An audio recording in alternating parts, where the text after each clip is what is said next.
الحمد لله رب العالمين والصلاة والسلام على سيد الأنبياء والمرسلين أما بعد فأعوذ بالله من الشيطان الرجيم بسم الله الرحمن الرحيم قال الله تبارك وتعالى في القرآن المجيد والفرقان الحميد من يطع الرسول فقد أطاع الله صدق الله مولانا العظيم وبلغنا رسوله النبي الأمين الكريم ونحن على ذلك لمن الشاهدين والشاكرين والحمد لله رب العالمين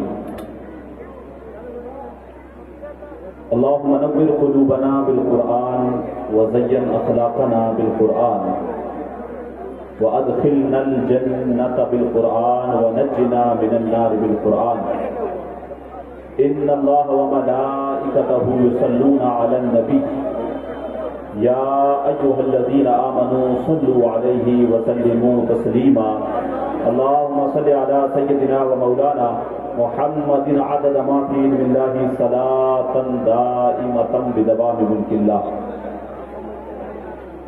تمام تعریفیں اللہ جل مجدہ الکریم کی ذات بابرکات کے لیے جو خالق کائنات بھی ہے اور مالک شش جہات بھی.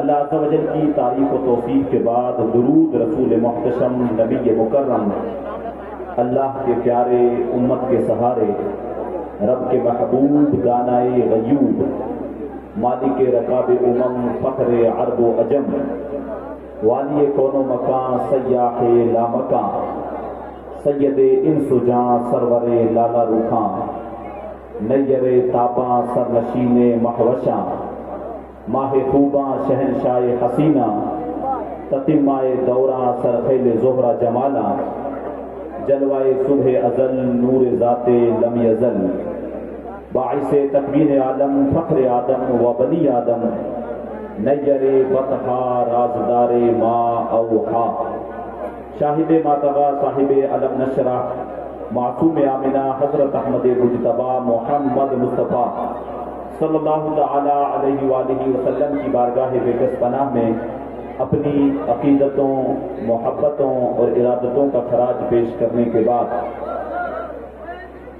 عزتوں کی مسندوں پر جلوہ گر معزز و مکرم سادات کرام علماء ذی وقار میرے سامنے تشریف فرما بزرگوں نوجوان ساتھیوں بچوں اور پردے میں بیٹھ کر سننے والی میری ماں اور بہنوں السلام علیکم ورحمۃ اللہ وبرکاتہ. حضرات محترم، میں اور آپ آج کی اس مقدس مجلس میں جو یہ سالانہ مجلس ہر سال آپ لوگ سجاتے ہیں، اللہ اور اس کے رسول کا ذکر جہاں پر کرنے کے لیے میں اور آپ جمع ہونے کا شرف حاصل کر رہے ہیں، اللہ عز و جل کی بارگاہ میں دعا ہے اللہ ہماری اس مجلس کو اپنی بارگاہ میں قبول فرمائے. پروگرام کا بھی افتتاحی ہے. مجھ سے قبل آپ نے کچھ نعت رسول صلی اللہ علیہ وسلم سنی ہوگی. میں تھوڑی دیر کے لیے بیان کے لیے حاضر ہوا ہوں. میرے بعد آپ نے کئی یہ خطابات سننے ہیں. تھوڑی دیر کے لیے آپ حضرات کے سامنے حاضر آیا. میں آپ کی توجہ کا طالب ہوں. کچھ باتیں آپ حضرات کے گوش گزار کرنی ہیں. قرآن مجید کی آیت کریمہ میں نے پڑھی. اللہ تبارک و تعالیٰ ارشاد فرماتا ہے من یطع الرسول فقد اطاع اللہ. جس نے میرے رسول کی اطاعت کرنی خود بخود وہ اللہ کی اطاعت ہو گئی.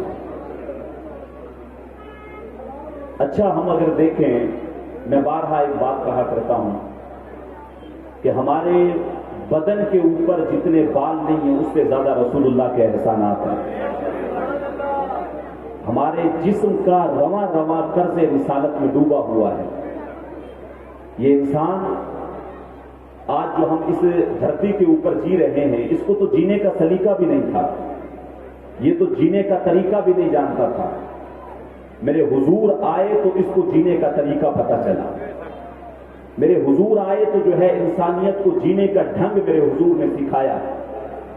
یہ انسان ہو کے کبھی جو ہے سورج کو یہ پوجا کرتا تھا، کبھی پیڑوں سے لٹکتے ہوئے پھلوں کو اپنا معبود مانتا تھا، کبھی بہتی ہوئی ندی کے سامنے اپنے سر کو جھکا دیتا تھا، خدا شناسی تو بڑی دور کی بات ہے، خدا کو پہچاننا تو بڑی دور کی بات ہے، یہ خود کو بھی نہیں پہچان رہا تھا، یہ اپنی مقدس پیشانی کو نہ جانے کہاں کہاں پر رسوا کر رہا تھا۔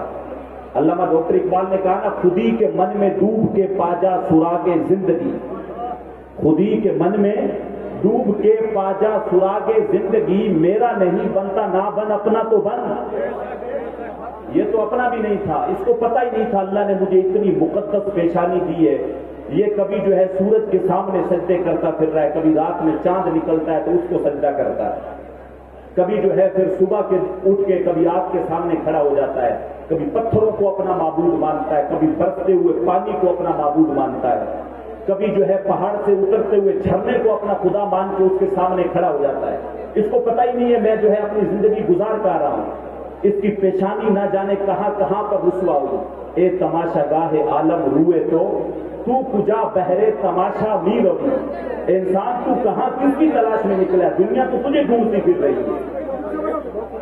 بے خبر تو جوہر آئینہ ایام ہے، تو زمانے میں خدا کا آخری پیغام ہے۔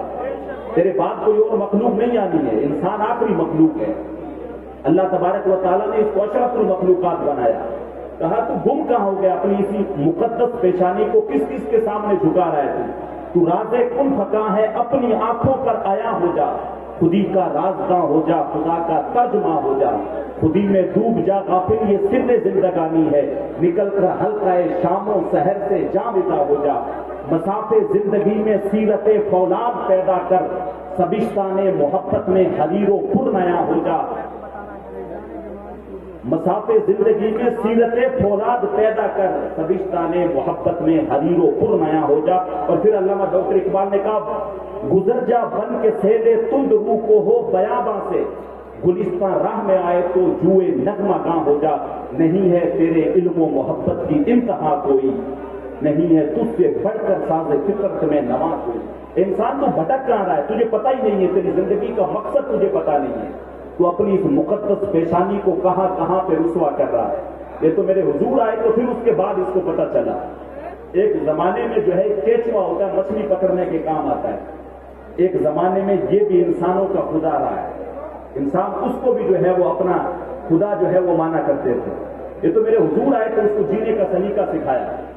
کانپتا ہے دل تیرا اندیشہ طوفان سے کیا، نا خدا تو باہر تو کشتی بھی تو ساحل بھی تو، دیکھ آ کر تو چاہے چاکے غریبا میں تو، کبھی قیس تو لیلا بھی تو، صحرا بھی تو، محمل بھی تو، وائے ناکامی کہ تو محتاج ساقی ہو گیا، وائے ناکامی کہ تو محتاج ساقی ہو گیا، میں بھی تو مینا بھی تو، مستی بھی تو، حاصل بھی تو، آہ کس کی جستجو آوارہ رکھتی ہے تجھے، آہ کس کی جستجو آوارہ رکھتی ہے تجھے، راہ تو راہبر بھی تو، راہبر بھی تو، منزل بھی تو، راہ تو راہبر بھی تو، راہ رو بھی تو، منزل بھی تو، بے خبر تو جوہر آئینہ ایام ہے، تو زمانے میں خدا کا آخری پیغام ہے۔ تیری پیشانی کہاں کہاں رسوا نہیں ہوئی، تو کہاں کھو گیا، تجھے اشرف المخلوقات بنایا، پیڑوں کو کبھی تو نے سجدہ کیا، کبھی چاند کو تو نے سجدے کیے، اتنا کچھ جو اپنی پیشانی کو رسوا کرتا رہا، کہاں کہاں جو ہے تیری پیشانی رسوا نہیں ہوئی۔ یہ تو میرے حضور آئے تو انسان کو بتایا، انسان یہ تو جن کو سجدہ کرتا پھرتا ہے، یہ تیرے معبود کیسے ہو سکتے ہیں، ان لٹکتے ہوئے پھلوں کو تو سجدہ کرتا، یہ تو تیرے کھانے کے لیے پیدا کیے گئے ہیں، کبھی جانوروں کو اپنا معبود مانتا، یہ تیرے خدا کیسے ہو سکتے ہیں، یہ تو تیری بات برداری کے لیے پیدا کیے گئے ہیں، یہ تو تیرا بوجھ اٹھانے کے لیے، تجھے رزق دینے کے لیے، تجھے دودھ فراہم کرنے کے لیے پیدا کیے گئے ہیں۔ یہ سورج تیرا کیسے خدا ہو سکتا ہے، یہ تو تیری زندگی میں اجالا پیدا کرنے کے لیے تیرا جو ہے پیدا کیا گیا ہے۔ اچھا تو ان سب کو اپنا معبود مانتا ہے، اس انسان کی آنکھ کب کھلی، جب میرے حضور آئے۔ اچھا اس سورج کو تو اپنا خدا مانتا ہے، اس سورج کو اپنا معبود مانتا ہے، پھر حضرت علی گود میں سر رکھ کے سو رہے، میرے حضور کے حکم پہ ڈوبا ہوا سورج پلٹ کے آ رہا ہے، پھر اشارہ کرتے ہیں تو پھر چاند دو ٹکڑے ہو جاتا ہے، اور سڑیاں کھجوراں اگا جاندا ہے، وہ پتھراں نو کلمے پڑھا جاندا ہے، قطرے کو سمندر ذرے کو ستارہ کرتے ہیں، کونین کو خم آ جاتا ہے جب زلف سنوارا کرتے ہیں۔ نعرہ تکبیر، نعرہ رسالہ، یا رسول اللہ، عظمت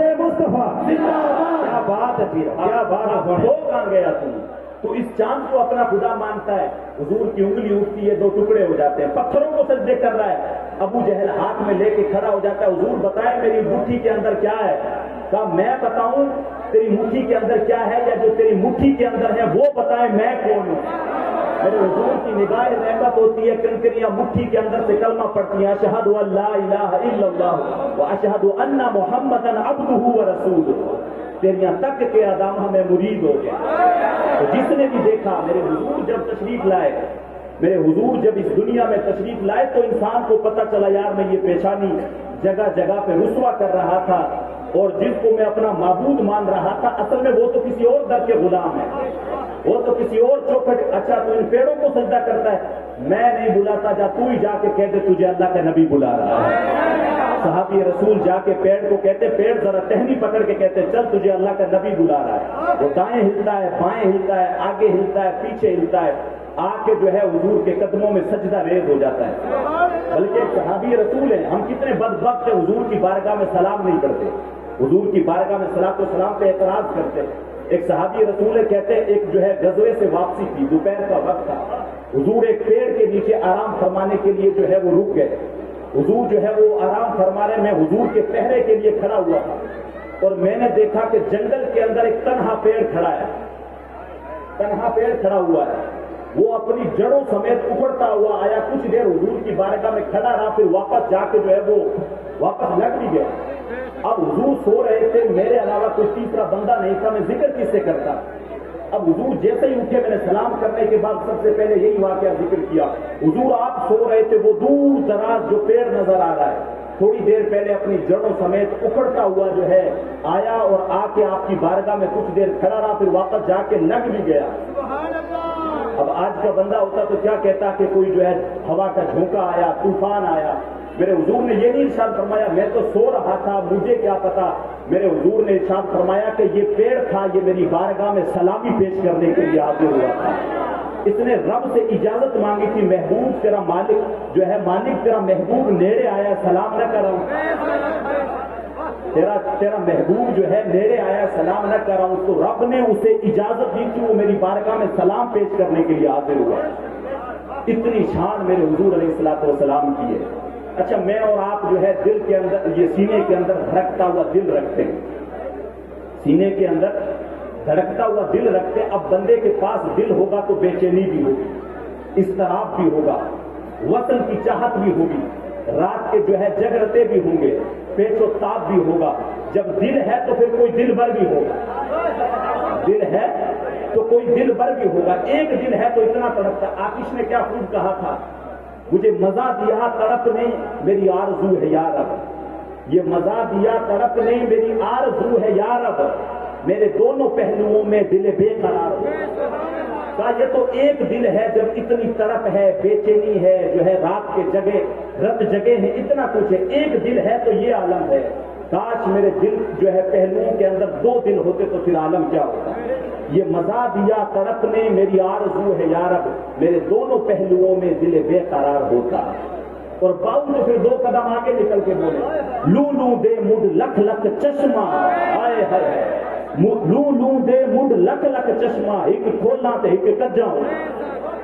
تو باؤ پھر 4 قدم آگے نکل گئے. تو اگر سینے کے اندر دھڑکتا ہوا دل ہوگا تو پھر کوئی دل بھر بھی ہوگا، پھر کوئی دل بھر بھی ہوگا. آج کی نوجوان نسل جو ہے وہ عشق کر لیتی ہے، اور پھر اگر کوئی جو ہے وہ کہیں پہ بے وفائی ہو جاتی ہے تو لوگ فیس بک پہ لکھ دیتے ہیں، کہیں لکھ دیتے ہیں، عجیب عجیب عبارتیں لکھی رہتی ہیں اندر.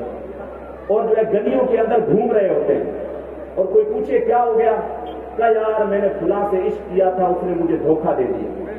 اپنی نا امید نہیں، یہ حقیقت ہے، اپنی نا امیدیوں کا جنازہ لے کے گلی گلی میں روتا پھر رہا ہے اور لوگوں کو بتاتا ہے میں نے کسی سے عشق کیا تھا، اس نے مجھے دھوکہ دے دیا. میں کہتا ہوں جناب تو نے عشق کی ایسے سے کیا جس نے تیرے عشق کی قدر نہیں کی. کاش تو نے عشق کملی والے سے کیا ہوتا، کاش تو نے در مصطفیٰ کی چوکھٹ جو ہے وہاں سے عشق کیا ہوتا. آج تو گلی گلی کے اندر، اصل نام تو اس کا کیس تھا نا، نام مٹ گیا، نام مجموع ہو گیا. تیری محفل میں آ کے بدنام ہوئے، نگاہ زمانہ میں بے نام ہوئے. تو نے وعدہ کیا تھا بچھڑیں گے نام، تیرے ہی ہاتھوں نیلام ہوئے. تشخص مٹ جاتا ہے، سب کچھ ختم ہو جاتا ہے، کچھ باقی نہیں رہتا. نام اصل قیس تھا، مجنو ہو گیا، دنیا مجنو کے نام سے جانتی ہے. تو یہ دنیاوی عشق ہے، بندے کا تشخص مٹا دیتا ہے. میں کہا کرتا ہوں صاحب تو نے عشق ہی ایسے سے کیا جس نے تیرا ہاتھ چھوڑ دیا، تجھے دھوکہ دے دیا. کاش تو نے محمد مصطفیٰ سے عشق کیا ہوتا، یہاں پر ہاتھ پکڑتے حشر کی بھیڑ میں بھی نہیں چھوڑتے، حشر کی بھیڑ میں بھی نہیں چھوڑتے. محبوب ایسا رکھو نا جو دل بھر بھی ہو. اپنا معیار زمانے سے جدا رکھتے ہیں ہم، تو محبوب بھی محبوب خدا رکھتے ہیں. ہمارا محبوب کوئی عام گلیوں میں گھومنے والا شخص نہیں ہے، ہمارا تو محبوب وہ محبوب ہے جو رب کا بھی محبوب ہے. تو لوگ جو ہیں وہ عجیب عجیب طریقے سے جو ہے معاملات کرتے ہیں.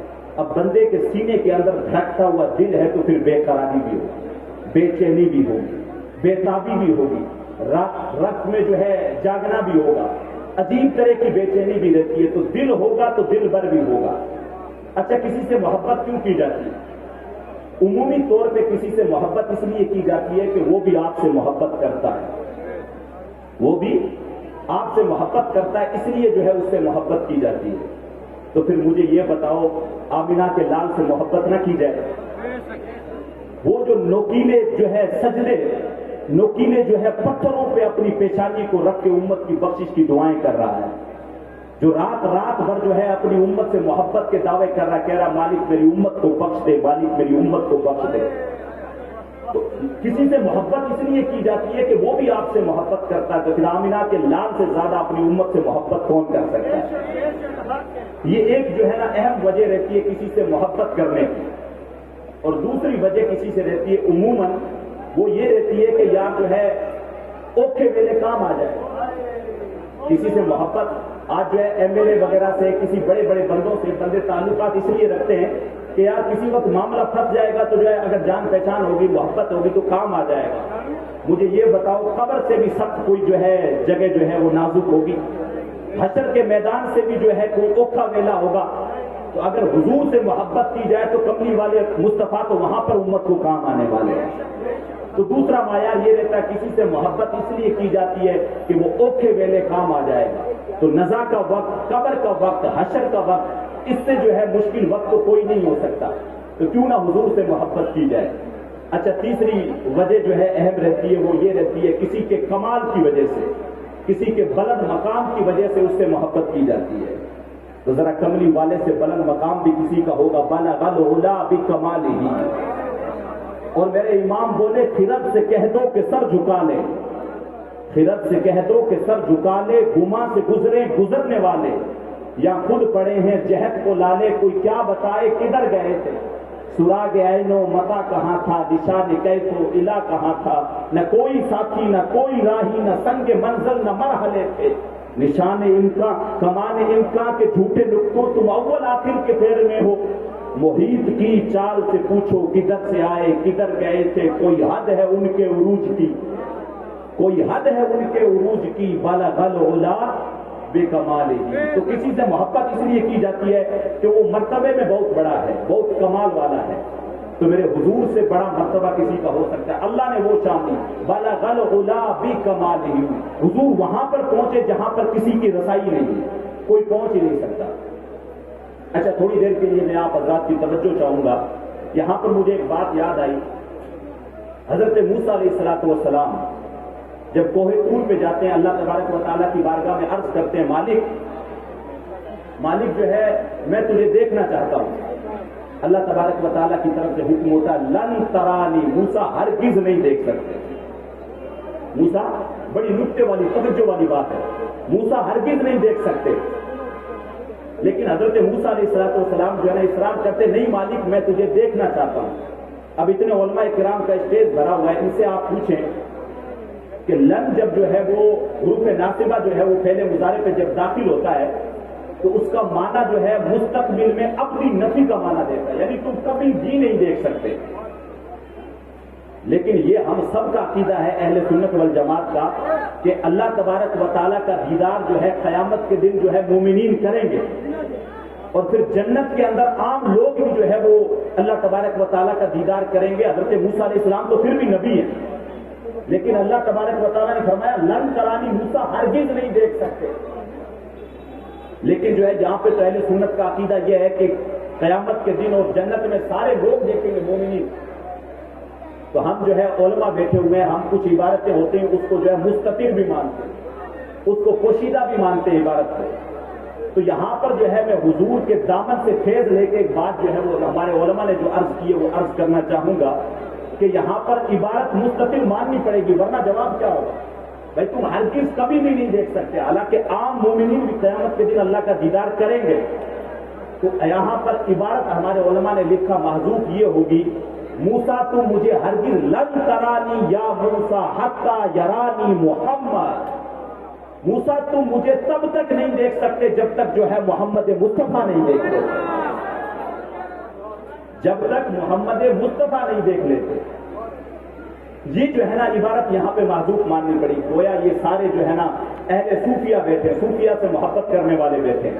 میں ان کی نظر ایک جملہ کرنا چاہوں گا، گویا یوں کہہ لیں کہ اللہ تبارک و تعالیٰ نے حضرت موسیٰ سے یہ ارشاد فرمایا، موسیٰ میرا جو جمال ہے اس کی افتتاح نگاہ مصطفیٰ ہے، نگاہ مصطفیٰ جب مجھے دیکھ لے گی تو پھر جو ہے دوسرے لوگ دیکھ سکیں۔ تو پھر جو ہے معراج کی رات اپنے محبوب کو بلایا۔ اچھا ہم کہیں پہ اچھی جگہ پہ جاتے ہیں دیکھنے کے لیے تو دیکھتے ہیں، جب کوئی چیز دیکھ کے آتے ہیں تو جو نظر جو ہوتی ہے وہ منظر کی تعریف کرتی ہے، یار کیا وادی تھی، کیا جو ہے برف تھی، کیا پہاڑ تھے۔ لیکن جب یہاں پر حضور نے جو ہے اپنے رب کو دیکھا تو وہاں پر منظر جو ہے وہ نظر کی تعریف کر رہا ہے، کیا ما زاغ البصر وما طغى، کیسی نظر ہے جو نہ جو ہے چندیاتی ہے اور نہ حد سے بڑھتی، چندیاتی بھی نہیں ہے، یہاں پہ منظر خود نظر کی تعریف کر رہا ہے، تو کیا مقام ہوگا۔ اور ایک آخری وجہ اس کی یہ ہے، کسی سے محبت کی جاتی ہے، کسی کو دل دیا جاتا ہے، وہ اس لیے بھی دیا جاتا ہے کہ یار وہ خوبصورت بڑا ہے۔ ایک وجہ محبت کرنے کی یہ بھی رہتی ہے کہ یار خوبصورت بہت ہے، اس لیے اس سے محبت کی جاتی ہے۔ تو مجھے بتاؤ، آمینہ کے لال سے بھی زیادہ دنیا میں کوئی خوبصورت ہے؟ آمینہ کے لال سے بھی زیادہ کوئی دنیا میں خوبصورت ہے؟ حضرت عائشہ صدیقہ فرماتی ہیں، ایک دن حضور نے جو ہے کالی چادر کی بکل ماری اور میری جو ہے طرف آئے اور آ کے کہنے لگے، کیفا ترینی یا عائشہ، عائشہ بتاؤ آج کیسا لگ رہا؟ آج جو ہے حسن بھی جو ہے وہ موج میں آ گیا اور پوچھنے لگے، عائشہ بتاؤ تو صحیح کیسا لگ رہا ہوں؟ حضرت عائشہ بھی تو پھر عائشہ تھی، عرض کرنے لگی، حضور چادر کی سیاہی نے چہرے کی سفیدی کو نکھار دیا ہے اور چہرے کی سفیدی نے جو ہے وہ چادر کی سیاہی کو نکھار دیا۔ تو وہ اللہ نے حسن دیا، وہ جمال دیا کہ اگر کوئی دیکھ لیتا تیریاں تک کے ادامہ میں مرید ہو گیا۔ جس نے بھی دیکھا پھر وہ دیکھتا ہی رہے گا۔ امام زرقانی نے بڑا خوبصورت واقعہ لکھا ہے حضور کے حسن پہ، اور اگر آپ توجہ کے ساتھ اس کو سنیں تو یہ جو ہے سینوں کے اندر بندے کے لیے جو ہے ٹھنڈک کا سامان ہوگا۔ امام زرقانی لکھتے ہیں حضور مدینے کے اندر جب تھے، ایک دن صبح میں جو ہے فجر کی نماز پڑھنے کے بعد مدینے سے باہر ٹہلنے کے لیے چلے گئے، اور جب باہر ٹہلنے کے لیے گئے ایک قافلہ آ کے ٹھہرا ہوا تھا۔ وہاں پہ حضور جب تشریف لے گئے، ان کے اونٹ چل رہے تھے، ان میں سے ایک سرخ رنگ کا اونٹ حضور کو پسند آ گیا۔